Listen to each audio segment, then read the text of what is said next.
மக்களே, current bill பயத்தால் ஏசியை பயன்படுத்தவே பயப்படுறீங்களா? கவலைய விடுங்க.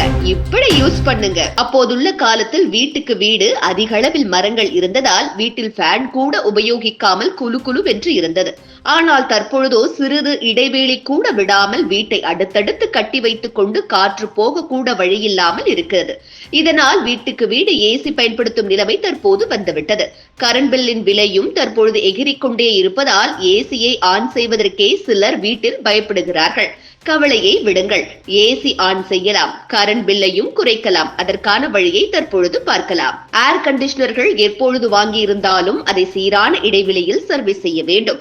அவை நல்ல முறையில் இயங்கினாலும் கூட உரிய சர்வீஸ் தேவை. ஏனெனில் சிலர் குளிர் பருவங்களில் ஏசியை பயன்படுத்த மாட்டார்கள், கோடையில் மட்டுமே பயன்படுத்துவார்கள். அதனால் ஏசி கண்டிஷன் குறித்து பெரிதாக யோசிக்க மாட்டார்கள்.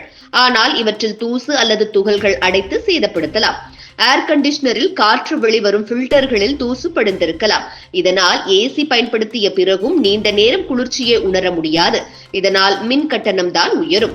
வீடுகளில் ஏர் கண்டிஷனர் பயன்படுத்தும் போது இரவு நேரங்களில் மட்டுமே ஏர் கண்டிஷனர் பயன்படுத்துகிறோம். இரவு நேரம் முழுவதிலும் கூட ஏசி பயன்படுத்துவதில்லை. ஏசியை பயன்படுத்தாத போது அதை அணைத்துவிட வேண்டும். ரிமோட் மூலம் ஏசியை அணைக்கிறோமே என்று நினைக்கலாம். ஆனால் அப்படி வைத்திருப்பது மின் கட்டணத்தை குறைக்காது. இதில் கம்ப்ரஸர் ஆன் மோடில் இருக்கும். அதனால்தான் ரிமோட் மூலம் ஏசி பயன்படுத்தும் போது உடனடியாக ஏசி செயல்பட தொடங்கிவிடுகிறது. அதனால் ஏசியை பயன்படுத்தாத போது சுவிட்ச் மூலம் அணைத்து வைக்க வேண்டும். இது ஏசி பாகங்களை பாதுகாக்கிறது. ஏசியை பயன்படுத்துபவர்கள் செய்யும் மிகப்பெரிய தவறு எடுத்தவுடன் ஏசியை 16 டிகிரியில் வைப்பது. அப்படி வைத்தால் உடனே அறைக்கு குளிர்ச்சி கிடைக்கும் என்று நினைக்கிறார்கள். ஆனால் உண்மையில் நமது உடலுக்கு ஏற்ற வெப்பநிலை 24 டிகிரி ஆகும். அறை வெப்பநிலை 30 டிகிரியை தாண்டும். கோடையில் ஏசி 16 டிகிரியை கொடுக்க அதிகமாக சுமை கொடுக்க வேண்டும். 24 டிகிரி எனும் போது அதற்கு அதிக சுமை தேவையில்லை. இதனால் மின்சாரமும் மிச்சமாவதோடு மின் கட்டணமும் குறையும். உண்மை ஏனெனில் ஆழ்ந்த தூக்கத்திற்கு சென்ற பிறகு ஏசியை பயன்பாட்டிலேயே இருக்கும். இரவு முழுவதும் ஏசி ஓடிக்கொண்டே இருக்கும். இது மின் கட்டணத்தையும் கணிசமாக அதிகரிக்கும். அதற்கு மாற்றாக ஏசி டைமர் பயன்படுத்தலாம். இன்றைய நிலையில் ஏசி அனைத்தும் டைமர்களுடன் தான் வருகிறது. தூங்க செல்வதற்கு முன்பு 2 முதல் 3 மணி நேரம் டைமரை அமைத்து தூங்கலாம். இடையில் வியர்வையால் எழுந்தாலும் மீண்டும் டைமர் வைத்து படுக்கலாம். இதனால் குறிப்பிட்ட நேரத்திற்கு பிறகு ஏசி தானாகவே அணைக்கப்படும். இது ஏர் கண்டிஷனரை அதிகமாக பயன்படுத்துவதை குறைத்து மின் கட்டணத்தையும் குறைக்கும். இன்று 10க்கு 10 வீடாக இருந்தாலும் ஏசியை பயன்படுத்தி வருகிறோம். பொதுவாக ஏசியை பயன்படுத்தும் அறைகளில் ஜன்னல்கள், கதவுகளில் திரை சீலைகள் பயன்படுத்த வேண்டும்.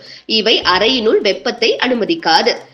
இது ஏசியை குளிர்ச்சி சுமையை குறைக்கும். ஜன்னல்கள் இருந்தால் அதில் சிறு துளையும் இல்லாதவாறு பார்த்து கொள்ள வேண்டும். ஏனெனில் அறையின் குளிர்ந்த காற்று வெளியேறும். இதனால் அறைக்கு வரும் குளிர்ச்சி குறையலாம். ஏசியின் பயன்பாடு அதிகமான தேவையை உணர்த்தலாம். இவ்வாறு செய்வதன் மூலம் நாம் ஏசி பயன்படுத்தினாலும் கரண்ட் பில் அதிக அளவு வருவதற்கு வாய்ப்பில்லை. ஏசியையும் பயன்படுத்தலாம், கரண்ட் பில்லையும் மிச்சப்படுத்தலாம். இது போன்ற முக்கிய நிகழ்வுகள், அரசியல் தகவல்களை ஆழமாக மாறுபட்ட கோணத்திலும் அறிந்து கொள்ள மறக்காமல் பாரத் மெயில் 24 பக்கத்தை பின்பற்றிக் கொள்ளுங்கள். உங்கள் ஒவ்வொரு ஆதரவும் இது போன்ற பல நிகழ்வுகளின் பின்னணியை அறிய உதவும்.